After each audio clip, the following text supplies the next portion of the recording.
নিতে হবে। এই যে বিএনপি যমুনার সামনে অবরোধ করলো, শাহবাগ অবরোধ করলো, এই অবরোধে আমরা অংশ নিতে পারতাম। আজকে বিএনপি বলুক জুলাই ঘোষণাপত্রের জন্য ঢাকাকে অচল করে দেওয়া হবে, দেখেন আমরা লাখ লাখ মানুষ অংশগ্রহণ করব। বিএনপি জুলাই ঘোষণাপত্র নিয়ে অবরোধ করছে না, বিএনপি সংস্কার নিয়ে অবরোধ করছে না, বিএনপি বিচার নিয়ে অবরোধ করছে না।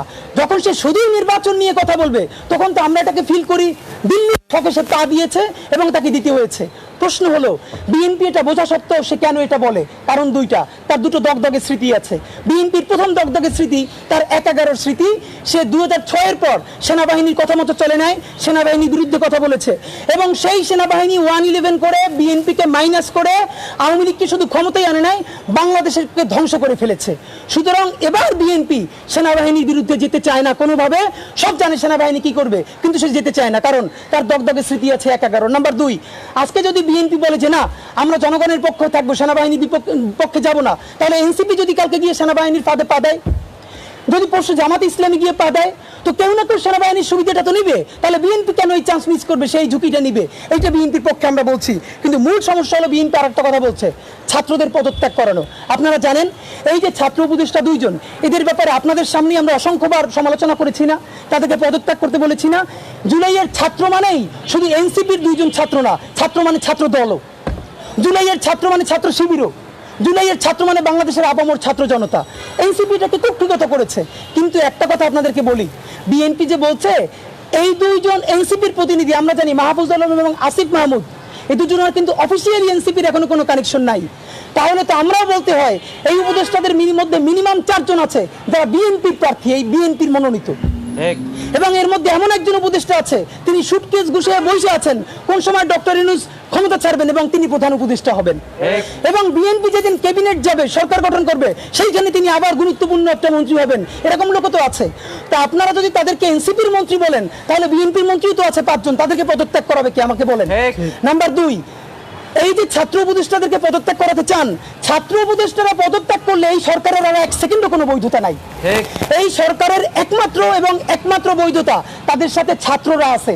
যদিও এই ছাত্ররা সকল ছাত্র না, প্রাইভেট বিশ্ববিদ্যালয় নাই, নারী নাই, অপরাপর দল নাই, এরপরও তারা যেহেতু ছাত্র নাম নিয়ে গেছে, আমাদের প্রস্তাবনা হলো সেখানে ছাত্রদের শরিকানা বাড়ান। প্রয়োজনে ছাত্রদল থেকে একজন নেন, ছাত্র শিবির থেকে একজন নেন, প্রাইভেট বিশ্ববিদ্যালয় থেকে একজন নেন, নারী ছাত্রীদের মধ্য থেকে একজন নেন। আপনি ছাত্র বাড়ান, কিন্তু আপনি ছাত্রদেরকে পদত্যাগ করতে বলেন কেন? তাহলে এই সরকারের বৈধতা কি?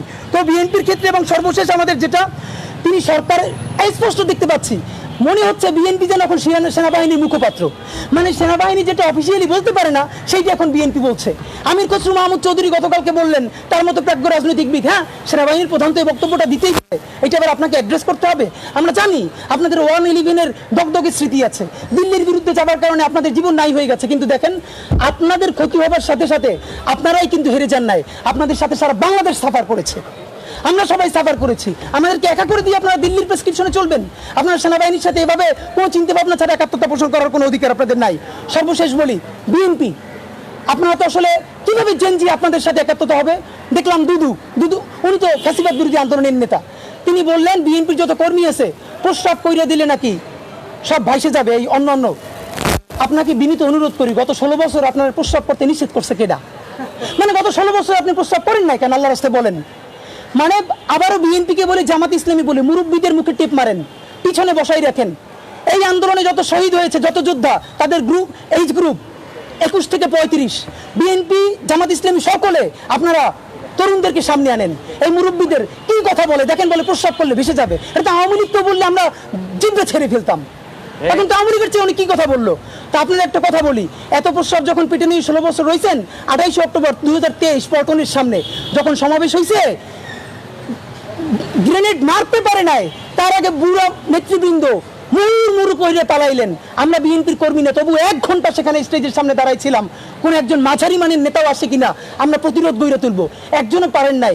যত লাখ লোক আসছে, প্রস্রাব করলে তো আওয়ামী লীগ ভাইসে যাবে, তখন প্রস্রাব চাইবে কোথায় রাখছেন? মাথায় উঠেই রাখছেন। ফাজলামি কথাবার্তা বলেন। বিএনপির ব্যাপারে আমাদের কথা না। এবার আসেন এনসিপির 3টে অপরাধ। নাম্বার 1, সে জুলাইকে কুক্ষিগত করেছে। ঠিক 71-এ মুক্তিযুদ্ধ যেভাবে আওয়ামী লীগ কুক্ষিগত করেছে, এনসিপি জুলাইকে কুক্ষিগত করেছে। মুক্তিযুদ্ধ করেছে সবাই, আপামর, কৃষক, শ্রমিক, জনতা, জনযুদ্ধ। আওয়ামী লীগ এসে বললো আমি যুদ্ধের মালিক। সাথে দিল্লি, সংবিধান লিখে দিল দিল্লি, এখানে আর একটা বাকশাল কায়েম করে এটা আওয়ামী লীগের গঠনতন্ত্র তারা বানাই ফেললো। জুলাইকে কুক্ষিগত তারা করেছে, এই জুলাইকে কুক্ষিগত করার কারণে তারা দ্বিতীয় যে কাজটা করেছে, অনেকেই তারা দুর্নীতিগ্রস্ত হয়েছে। দেখেন আমাদের কলিজা ছিঁড়ে যায় কথাটা বলতে। আজ থেকে 10 মাস আগে যেই ছেলেটা দেখেছি সারা গায়ে আঘাতের চিহ্ন জুলাইয়ের আন্দোলন করতে গিয়া, সেই সব ছেলে মেয়ে মাত্র 8-10 মাসের মধ্যে কিভাবে কোটি টাকার মালিক হইতে পারে এই চিন্তা আমাদেরও ঘুম আসে না। 10 মাস তো, আরে রাজনীতি তো আগামী 5 বছরের না, রাজনীতি তো 50 বছরের। কষ্ট করে বসে থাকলে আগামী বাংলাদেশ হয়তো আমাদের, জুলাই যোদ্ধাদের।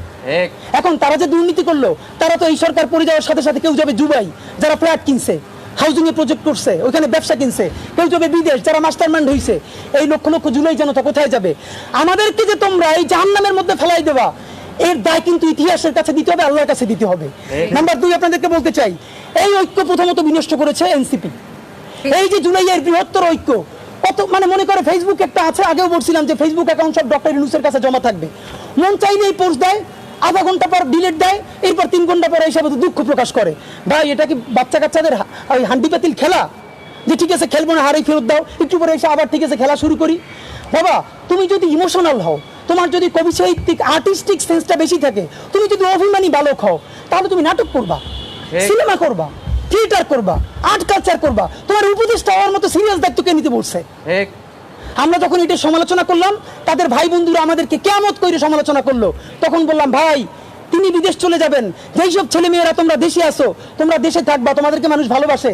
ভাইয়ের রাজনীতি কইরা জনগণের বিরুদ্ধে যাইও না, জনগণের বিপক্ষে গিয়ে ভাইয়ের রাজনীতি করলা। এখন তোমার ভাই তো তওবা করছে, তোমরা তওবা করবা কার কাছে? এই জন্য ইনসাফের উপরে থাকেন, নিজের বিবেকের উপরে থাকেন, বিবেক কোনোদিন বর্গা দিয়েন না। এবং সর্বশেষ, এই যে নিজেদের ক্ষমতাকে কুক্ষিগত করার জন্য বৈষম্য বিরোধী ছাত্র আন্দোলন, সারা বাংলাদেশের যে ফোর্স ছিল,